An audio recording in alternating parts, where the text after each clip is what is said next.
नमस्कार दर्शकों, आप सभी का स्वागत है चाय पे चर्चा और पॉडकास्ट शो बाय खुशबू से। और ये हमारा सीजन 3 जुड़ रहा है हमारे साथ और हमारे गेस्ट है एडवोकेट रूपल जी। और इन्होंने ना ही एडवोकेट किया हुआ है, उसके साथ साथ numerology, tarot card reader and vastu consultancy है। उसके साथ इन्होंने एक करियर परस्यू किया हुआ है, वो बहुत ही नया है मेरे लिए, लेकिन इट्स एन एशियन साइंस और उसका नाम है स्वर विज्ञान। आपके लिए भी शायद ये पहली बार आप सुन रहे होंगे। तो आइए हम रूपल भट्ट से इसके बारे में और जानकारी लेते हैं कि वो कैसा होता है, ये क्या चीज़ है। तो रूपल जी, आपका स्वागत है हमारे शो पे। जय श्री महाकाल मित्रों, थैंक यू सो मच खुशबू जी, आपने मुझे यहाँ पे इनवाइट किया और मेरी पूरी कोशिश रहेगी कि आपके दर्शकों को स्वर विज्ञान, वास्तु, टैरो और न्यूमरोलॉजी के लिए बहुत सारी चीज़ें मैं बताऊं और आप सभी की लाइफ में वो आप सार्थक रूप से प्रयास करेंगे और सफलता पाएंगे। श्योर। और उससे लिए ही हमें बहुत सारी एक्साइटमेंट है मुझे ये जानने के लिए स्वर विज्ञान। जैसे मैंने सुना तो वो पहली बार मुझे ऐसे वर्ड मैंने सुना आपके प्रोफाइल में, लेकिन exactly what it is, as you said, is an Asian practice. So क्या होता है, कैसे परस्यू करते हैं और उसे किस तरह से यूज़ करते हैं हमारी डेली लाइफ में। सो स्वर विज्ञान क्या है? स्वर मानी अपनी सांस। हाँ, सांस बोले तो जब हम जीवन में आते हैं, जब हम पैदा होते हैं, तब से हमारी सांसें चालू होती है, चलने लगती है। और हमारे जब भी श्वासें बंद होती है तब हमारी मृत्यु होती है। तो ये सांस हमारी जीवन की एक मेन लॉटरी है जिस पे काम करना बहुत ही इम्पोर्टेंट चीज़ें है। स्वर विज्ञान बोले तो जैसे हमारी 3 नाड़ियाँ होती है, ईड़ा, पिंगला और सुषुम्ना। ये नाड़ियाँ क्या होती है? ईड़ा, पिंगला और सुषुम्ना। उसकी क्या कहाँ एक्सप्लेन करेंगे आप? हाँ, यस। ईड़ा नाड़ी जो होती है हमारा लेफ्ट नॉस्ट्रल होता है, पिंगला नाड़ी होती है हमारा राइट नॉस्ट्रल होता है, और सुषुम्ना नाड़ी यानी दोनों भी नाड़ी जब भी एक्टिव होती है बट उनका फ्लो कम होता है। जैसे कि लेफ्ट नॉस्ट्रल को हम चंद्र नाड़ी भी कहते हैं और राइट नॉस्ट्रल को हम सूर्य नाड़ी कहते हैं। तो ये चंद्र नाड़ी होती है प्रकृति और सूर्य नाड़ी होती है पुरुष। जैसे आप देखते हैं कि ये पृथ्वी भी एक प्रकृति और पुरुष की संतुलन है, तो ये नाड़ी का भी संतुलन होना यही एक स्वर विज्ञान है। सो ये नाड़ी, जैसे आपने, हम चंद्र और सूर्य नाड़ी के नाम से ज़्यादा जानते हैं योगा में, मेडिटेशंस में, ये सारी विद्याओं में। सो ये संतुलन मतलब कभी हमारी लेफ़्ट चलती है, कभी हमारी राइट चलती है, इसका कंट्रोल हमारे ऊपर या हम पे नहीं रहता है। So how it is effective for us for doing some kind of work और डेली लाइफस्टाइल, ये कितना इफ़ेक्ट करती है हमारी लाइफस्टाइल पे? देखो, सबसे पहले तो चंद्र समझो कि क्या है। चंद्र हमारे इमोशंस है। तो जब भी आपको कल से काम लेना होता है कि हमारा दिमाग जब भी यूज़ करना होता है तभी चंद्र स्वर में हमें यूज़ करना होता है। हमारा चंद्र स्वर अगर एक्टिव हो तो बहुत अच्छा होता है। और जब भी बल की ज़रूरत हो तभी सूर्य क्या है? एक पैशन है, ताकत है, बल है। आपको शारीरिक कोई काम करना है तो आप सूर्य स्वर में काम करें, तो ये चीज़ आपको 100% लाभदायक होगी। सूर्य चंद्र में आपने बोला कि बल है, स्ट्रेंथ है, तो मतलब कोई भी डिसीजन रिलेटेड टू बिजनेस लेना है उसमें काम करना है 100%। अगर आप कोई बिजनेस डील करते हैं या तो बिजनेस मीटिंग करते हैं या तो फिर कुछ सोचते हैं, कुछ प्रोजेक्ट सोचते हैं, यस, तो आपको आपके चंद्र स्वर में वो भी वाटर एलिमेंट में करना है। जैसे 5 तत्व महाभूत है, वैसे स्वर में भी चंद्र के साथ में वाटर और अर्थ एलिमेंट में लिए गए हर एक डिसीजन आपको 100% लाभदायक होंगे। ओके। एंड ये जो सारी चीज़ें हैं, हम क्रियाएं करते हैं, डेली रूटीन रहता है, पूजा करना, खाना, तो उससे भी जुड़ी हुए है कि कोई पढ़ाई करता है, फॉर अ किड्स यार, पढ़ाई करने बैठते हैं तो कुछ स्पेसिफिक इसमें कैसे बोलते हैं, एक्सरसाइज है कि जो कंसंट्रेट करना हो तो हमें कौन सी एक्सरसाइज करनी चाहिए to be more effective for the students to study in their exams? Yes, अगर आप चाहते हो कि आपकी स्टडीज आपके दिमाग में स्थिर हो जाए तो आपको हमेशा आपके चंद्र स्वर के पृथ्वी तत्व में आपको पढ़ाई करनी बहुत अच्छी है। और आप जैसे बोलते हैं कि रोज़ की क्रिया करते हैं हम, डेफिनेटली रोज़ हम जब भी दीपक जलाते हैं हमारे मंदिर में तो आपको वो दीपक शगुन में जलाना है। अभी ये शगुन क्या है? शगुन माने हम जब भी इनहेल करके श्वास को होल्ड करते हैं उसे शगुन कहते हैं। ओके, सो वो शगुन पीरियड में हम कुछ भी अच्छा कर सकते हैं। ये शगुन पीरियड में एक स्वास्तिक बना लो आप, हाँ। आपको बहुत अच्छा रिजल्ट देगा। ये शगुन में आप एक दीपक जला लो और मनोवांछित करो। मनोवांछित मतलब आपकी मैनिफेस्टेशन, विश मैनिफेस्टेशन। आपने शगुन में अपना विश मैनिफेस्टेशन किया और अपने परमात्मा के सामने आपने अगर दीपक जलाया तो ये बहुत लाभदायी है। ओह वाह। और ये स्वर ज्ञान आपने कहाँ सीखा, और ये मतलब कितने टाइम लगता है सीखने को, और कितना एशियंट है ये ज्ञान? देखो, स्वर विज्ञान जो मैंने सीखा है it is also part of vastu, और ये बहुत ही एंशियंट साइंस है। हमारे ऋषि मुनि ये आज की डेट में भी जो साधु बाबा है वो यही चीज़ से प्रैक्टिस करते हैं, स्वर विज्ञान प्रैक्टिस करते हैं। और मैंने जो सीखा है मेरे गुरु श्री आचार्य पंकज गोयल जी, जहाँ से मैंने वास्तु सीखा है, उनसे ही मैंने स्वर विज्ञान सीखा। और साथ साथ में हमें सीखने के साथ में हमें ये स्वर विज्ञान प्रैक्टिस करनी होती है। तो मानो कि जब से मैंने वास्तु सीखा है मैं तब से स्वर विज्ञान प्रैक्टिस कर रही हूँ। स्वर विज्ञान प्रैक्टिस कैसे करते हैं? जैसे कि मैं घर से बाहर निकल रही हूँ तो मेरा जो स्वर चालू रहता है, समझो मेरा लेफ्ट नॉस्ट्रल एक्टिव है तो मैं लेफ्ट लेग बाहर निकालती हूँ मेरे घर के। और जब भी मैं वाटर एलिमेंट में घर से बाहर जाती हूँ कोई बिजनेस डील के लिए, तो वो बिजनेस डील मेरे लिए प्रॉफिटेबल होती है। Oh wow. सो ये सारी चीज़ें it's applicable in daily lifestyle. अभी ये न्यूमरोलॉजी है, टैरो कार्ड है, वास्तु है, देन ये स्वर विज्ञान है, तो ये सारी चीज़ें क्या आपस में इंटरकनेक्टेड है? 100% ये चीज़ें इंटरकनेक्टेड है। जैसे मैंने बोला कि स्वर विज्ञान प्रैक्टिस करना है, वैसे ही मेडिटेशन भी बहुत इंपॉर्टेंट है। थ्रू मेडिटेशन भी हम हमारे नाड़ी परीक्षण में और स्वर विज्ञान में मेडिटेशन हमें बहुत हेल्प करता है। और रही टैरो रीडिंग की बात, तो देखो टैरो रीडिंग हो, न्यूमरोलॉजी हो या तो एस्ट्रोलॉजी हो, सारे के सारे पंच तत्व और 9 ग्रहों के अधीन है। तो जो आप टैरो जब भी करते हो तभी सूट्स होते हैं, तो ये सूट्स भी 5 तत्वों के रिलेटेड होते हैं। न्यूमरोलॉजी है 9 अंक है, वो भी 9 ग्रह से रिलेटेड है। और हमारा एंशियंट एस्ट्रोलॉजी बताते हैं कि 12 ही हमारे जीवन में प्रश्न है और 12 ही तकलीफ है जो 12 घर एज पर कुंडली होते हैं। और वो 12 घर में भी पंच तत्व होते हैं और साथ में 9 ग्रह। ये 9 ग्रह भी पंच तत्व, जैसे कि मंगल ग्रह है वो अग्नि तत्व से है। तो सारे के सारे पंच तत्व और 9 ग्रह से एक दूसरे से रिलेटेड है। Oh wow. सो ये कैसे है कि न्यूमरोलॉजी, एस्ट्रोलॉजी हमने लोग बहुत कराना चाहते हैं, लेकिन अभी जैसे ग्लोबल सिनेरियो चल रहा है, किस पे ट्रस्ट करना, हाउ पीपल आर कितने वर्थफुल है, कौन सी चीज़ कहाँ करानी है, तो it is difficult for the people to search for a perfect person. So can you guide them in related to this field? देखो, मैं ये फील्ड से जुड़ी हुई हूँ पैंडेमिक से।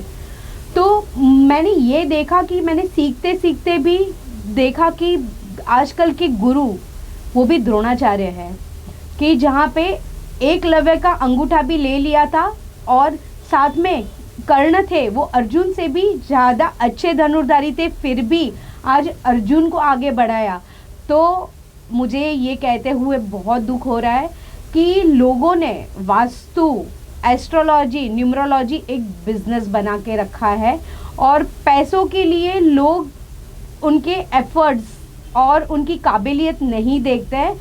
इवन काम करने के लिए, काम देने के लिए भी लोग बोलते हैं 1.5 लाख दे दो, 3 लाख दे दो, हम तुम्हें काम देंगे। और डर का माहौल बहुत फैला हुआ है, खुद में इतना कॉन्फिडेंस नहीं है लोगों को। अगर ये लोग खुद ना डरे, खुद कॉन्फिडेंट हो, तो हमारे कर्म और हमारे ईश्वर पे आप भरोसा रखिए। और जैसे ही आप देखते हो कि कोई जैसे कंसल्टेशन के आप लिए जाते हो तो कोई बहुत ज़्यादा पैसों की डिमांड करता है, या तो फिर कोई वास्तु कंसल्टेंट भी मैंने देखे हैं कि पैसा लेके वापस क्लाइंट को पूछते नहीं कि आपने रेमेडी प्रॉपर की है कि नहीं की है। सो यस, मैं मेरी प्रैक्टिस में मैं ये चीज़ को बहुत ज़्यादा इम्पोर्टेंट देती हूँ। जो भी मेरे क्लाइंट आते हैं सबसे पहले मैं उनको सारी चीज़ें मैं राइटिंग में देती हूँ और मैं खुद जाके चेक करती हूँ कि ये कितने % किया हुआ है। जैसे अभी मेरे लास्ट वीक का ही मैं एक एग्जांपल दूँ। मेरे एक क्लाइंट थे, उनके घर पे मैंने 1.5 महीने पहले वास्तु किया था और इन बीच में दिवाली में उनको क्या हो गया कि उनकी जो वाइफ थी वो हॉस्पिटलाइज हुई और उनके डैडी को चिकनगुनिया हुआ और नवरात्र से पहले ही वो मुझे बोल रहे कि आप रिविजिट के लिए आ जाइए, चेक करिए। बट मैंने जब भी जाके देखा तो आप मानोगे नहीं, सिर्फ 10% रेमेडी हुई थी और मैंने ऑन पेपर लिखा भी हुआ था कि इनकी वाइफ है, उनके 6th house and 12th house astrology में एक्टिवेटेड है तो हॉस्पिटलाइजेशन हो सकता है। उसके लिए मैंने रेमेडी भी दी थी बट वो लोग ने रेमेडी नहीं की। तो यस, ये चीज़ों में एक वास्तु कंसल्टेंट से ज़्यादा क्लाइंट की रिस्पॉन्सिबिलिटी होती है कि हम जो उन्हें देते हैं वो फॉलो करें।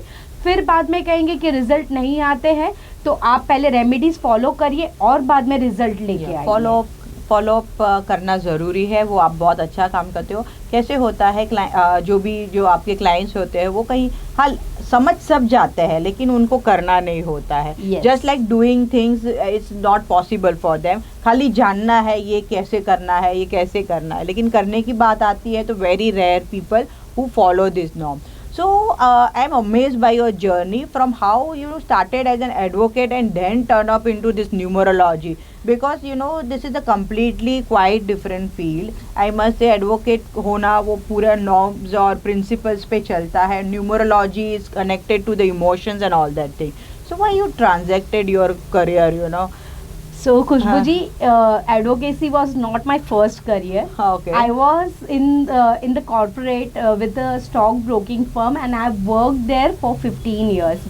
तो मुझे ना कहीं कुछ सेटिस्फेक्शन नहीं लग रहा था. तो मैंने लॉ ऑप्शन चुना, लॉ की पढ़ाई चालू की. लॉ की पढ़ाई चालू करके इंटर्नशिप की और मेरी खुद की प्रैक्टिस भी चालू की, बट एक लेवल का सेटिस्फेक्शन नहीं आ रहा था. जैसे कोविड पीरियड में मैंने देखा कि हर घर में बहुत सारी प्रॉब्लम, कहीं ना कहीं किसी को कोविड पॉजिटिव है, मतलब उनकी मेंटल हेल्थ और फिजिकल हेल्थ सारी की सारी चीज़ें ख़राब हो रही है. और यहीं से मैंने टैरो की जर्नी स्टार्ट की थी थ्रू मेडिटेशन एंड ऑल. और कहते हैं ना कि वास्तु लाइफ में तब भी आता है जब आपके जीवन में प्रॉब्लम हो. तो यस, मेरे प्रीवियस वाले घर में मुझे और मेरे हस्बैंड को हेल्थ को लेके बहुत प्रॉब्लम होती थी. वहाँ पे नॉर्थ ईस्ट का टॉयलेट था जो हमारी इम्यूनिटी ख़राब कर रहा था और मैं 1 मंथ में 3 बार हॉस्पिटलाइज हुई हूँ. okay. और मेरे हस्बैंड को भी तबीयत ठीक नहीं रहती थी. तो मुझे वो चीज़ जाननी थी कि इतनी रेमेडी करके भी क्यों प्रॉब्लम आ रहा है. बाद में जब भी मैंने वास्तु सीखा और मैंने मेरा घर बैलेंस किया तो मैं आज अच्छे वास्तु कंप्लायंस घर में मैं शिफ्ट हुई हूँ. और मुझे ऐसे लगा कि अगर मेरी ज़िंदगी में मैं खुद चेंजेस लेके आ सकती हूँ तो मैं आप लोगों की ज़िंदगी में क्यों चेंज ना लेके आऊँ. तो यहीं से मेरी वास्तु की जर्नी स्टार्ट हुई. Wow, very nice. And this all things as you said के बहुत ही इंटरकनेक्ट है, numerology, Vastu. So you have specific tips for our viewers कि ऐसे कुछ 2-3 चीज़ें वो फॉलो करें तो that will be easy for them for a daily life. Is just point from my side for my viewers. हमें 1-2 टिप्स दे के जाइए आप. 100%. सबसे पहले आपको क्या करना है, जो हमारे बुजुर्ग बता के गए हैं वो सारी की सारी चीज़ें सही है. सबसे पहले जब भी आप उठते हो, आपकी दिन की नई शुरुआत करते हो, तभी आपको आपके बेड पे ही सबसे पहले जब भी आप हाथ खोलते हो तो कराग्रे वस्ते लक्ष्मी, कर मध्य सरस्वती, कर मूल्य तो गोविंदम, प्रभाते कर दर्शनम, ये श्लोक से आपको स्टार्ट करनी है. फिर उसके बाद में आपको चेक करनी है कि आपकी कौन सी नॉस्ट्रल एक्टिव है. वो नॉस्ट्रल से आपको सपोज आपकी लेफ्ट नॉस्ट्रल एक्टिव है, आपका चंद्र स्वर चल रहा है तो आपको लेफ्ट हैंड, आपको पलंग से नीचे माँ भूमि को आपको पहले लेफ्ट हैंड से प्रणाम करना है, उनको ग्रेटफुल होना है, उनको थैंक यू बोलना है. फिर उसके बाद में आप अपना लेफ्ट लेग पलंग के नीचे आप रखेंगे और ये चीज़ आप मात्र 21 दिन प्रैक्टिस कीजिए. आपकी लाइफ प्रकृति के साथ में अलाइन होनी चालू हो जाएगी. आपका जो दिन शुरुआत में ही आप प्रकृति से अलाइन होते हो तो सोचो आपका पूरा दिन आप प्रकृति से अलाइन होंगे और आप विकृति में नहीं जाएंगे. तो चाहे आप कुछ भी काम करो, वो काम में आपको ज़रूर से सफलता मिलेगी। या और कुछ टिप्स देना चाहेंगे, कोई ऐसी बातें जो बहुत ही इम्पोर्टेंट है किसी के लिए नोट डाउन करने के लिए? Yes, as per Vastu it is very important. Now it is extra marital affairs भी बहुत सारी केसेस मैं देख रही हूँ। सो एक्स्ट्रा मैरिटल अफेयर के बारे में भी, क्योंकि उनके घर में नॉर्थ वेस्ट में या तो मंदिर आ जाता है या तो कोई कपल की दूसरे कपल की फ़ोटो लग जाती है तो भी एक्स्ट्रा मैरिटल अफेयर होते हैं। प्लस उनके घर में अगर साउथ वेस्ट में कोई भी वास्तु दोष होता है तो वो भी एक प्रॉब्लम हो सकती है रिलेशन के बारे में। इसके साथ में अगर मैरिज के लिए हम कुछ स्वर विज्ञान की आपको एक टिप दे तो जैसे आप जानते हो कि हमेशा एक पुरुष होता है और स्त्री होती है, जो पुरुष के लेफ्ट साइड में स्त्री होती है। जैसे आपने शंकर पार्वती की मूर्ति देखी हो तो महादेव राइट में होते हैं, शंकर और पार्वती जी लेफ्ट में होते हैं। इवन इन द रिसेप्शन और many places their husband is always to the right side of the wife and wife is always to the left side of the husband. इसके पीछे भी स्वर विज्ञान है। ओके, जैसे कि हम देखते हैं कि मैंने सूर्य और चंद्र नाड़ी आपको समझा दी, पुरुष और प्रकृति। पुरुष है तो वो राइट नॉस्ट्रल अपना उनको राइट साइड होना है और प्रकृति है तो चंद्र स्वर अपने लेफ्ट साइड होना है। जैसे पुरुष और प्रकृति के मिलन होते हैं तो वैसे ही अगर हस्बैंड एंड वाइफ का मिलन हो रहा है तो जैसे अगर वाइफ के राइट साइड में हस्बैंड होगा तो अपना लेफ्ट नॉस्ट्रल वाइफ का एक्टिव होगा और वाइस वर्सा हस्बैंड का राइट होगा नॉस्ट्रल। तो ये भी एक होता है प्रकृति के साथ में अलाइनमेंट, जहाँ पे पुरुष का सूर्य स्वर और प्रकृति का चंद्र स्वर एक्टिव होता है। और वेरी कनेक्टिविटी। यस, और एक चीज मैं कहना चाहूंगी कि जैसे हम घर से बाहर निकलते तो स्नीज करते हैं तो हमारे बुजुर्ग यस छींकते हैं तो हमारे बुजुर्ग ने बोलते हैं कि 2 मिनट रुक जा, पानी पी जा। तो उसके पीछे भी स्वर विज्ञान है। जैसे मैंने बोला कि हम कोई भी अच्छा कार्य करते हैं तो शगुन में करते हैं, इनहेल लेके सांस रोक के। जैसे स्नीज में छींक में हम क्या करते हैं, निर्गुण, हम एक्सेल करते हैं। तो उसके लिए हमें वो समय पे बाहर जाना नहीं चाहिए। 2 सेकंड के लिए आप रुक जाए, स्वर जैसे चेंज होता है आप बाहर निकल सकते हैं। तो ये चीज़ें सदियों से चली आई है, हमारे बड़े बुजुर्ग भी कहते हैं, बट ये चीज़ हम थोड़ा सा इग्नोर कर देते हैं। बट यस, अगर आप ये चीज़ प्रैक्टिस करो तो आपको मिनिमम 21 to 41 डेज में आपको अपने में खुद चेंजेस दिखने स्टार्ट होंगे। Oh very nice. तो ये हमने डेली लाइफस्टाइल में तो देख लिया, मतलब ये सारी चीज़ें it's also help for us, like कोई डिजीज़ होता है किसी को या कुछ होता है तो this vastu and numerology help them out 100%। जैसे डिजीज़ के लिए अभी cancer is the main problem. मैं एक मेरी केस स्टडी शेयर करना चाहूँगी। जैसे मैंने बोला कि 5 तत्व महाभूत है, उनको बैलेंस करना चाहिए। नॉर्थ ईस्ट है, वहाँ पे वास्तु पुरुष का सिर आता है और यहाँ पे नॉर्थ ईस्ट बहुत ही सेंसिटिव जोन है। अगर यहाँ पे कुछ फायर एलिमेंट आ गया या तो कोई वास्तु दोष आ गया तो बहुत सारी समस्या हेल्थ के रिलेटेड होती है।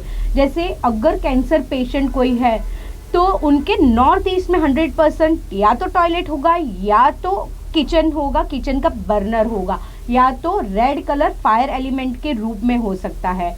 जैसे मेरे एक क्लाइंट थे जो जामनगर से थे और वो डेंटिस्ट थे, उनके डैडी को कैंसर हुआ था और मैंने सिर्फ नक्शा मंगाया और मैंने देखा कि उनके नॉर्थ ईस्ट में टॉयलेट था। मैंने मात्र नॉर्थ ईस्ट की टॉयलेट की कम्बोर्ड सीट हटा दी और आप बिलीव करोगे मुझे 8-9 महीने में उनका मैसेज आया कि उनके डैडी का कैंसर ग्रो होना अटक गया है। तो यस, वास्तु ये सारी चीज़ में भी काम करते हैं। और मैं और एक जानकारी देती हूँ कि मैं खुद जो कैंसर पेशेंट्स है और जिनकी परिस्थिति ठीक नहीं है उनके वास्तु मैं फ्री कर रही हूँ, without any charges. I am doing a free consultation for cancer patient. Very nice, बहुत अच्छा लगा ये बात आपसे सुन के। And you are doing a good social work for them. And ये डिजीज़ है जो बहुत ही खतरनाक है, नाम सुन के ही लोगों को डर लगता है। So it's like a good initiative for them. And thank you so much, आपने बहुत सारी जानकारी हमारे व्यूअर्स को दी डेली लाइफस्टाइल के related, vastu, numerology. It was an amazing sessions with you. And इनके बारे में ज़्यादा जानकारी चाहिए तो आप डिस्क्रिप्शन चेक कर सकते हो, डिस्क्रिप्शन में सारी डिटेल्स दी गई है। अगर आप हमारी चैनल में पहली बार आए हो तो सब्सक्राइब करना बनता है। मिलते हैं हम नेक्स्ट एपिसोड में अगले शुक्रवार को। बाय, टेक केयर, नमस्कार। हर हर महादेव।